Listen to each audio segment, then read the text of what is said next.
There are protests around the world. Russia is calling this barbaric. Could this derail the diplomatic efforts you're making toward a peace deal? Well, it wasn't barbaric. What is barbaric is what Mr. Milosevic has done. It's tragic. It's awful. But it's a tragedy, and it was an accident. What is barbaric is the intentional ethnic cleansing that he has provoked for a decade now. First in Bosnia, where 250,000 people lost their lives and 2.5 million people were made refugees, and now here. That is what is barbaric.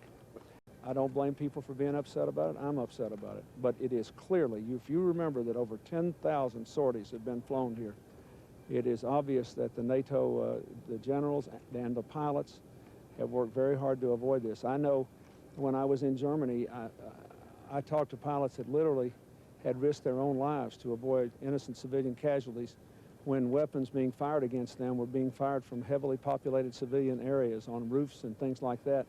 And they didn't fire back. They risked their own lives to avoid this sort of thing. We need some sense of proportion here. Look at the numbers of people involved.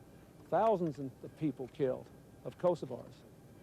Hundreds of thousands driven out of their homes burned, their records burned. Coming on top of what happened in Bosnia. Let's not forget what the record is here. And I hate this. And you know, these things are not easy. But someone had to do it sometime.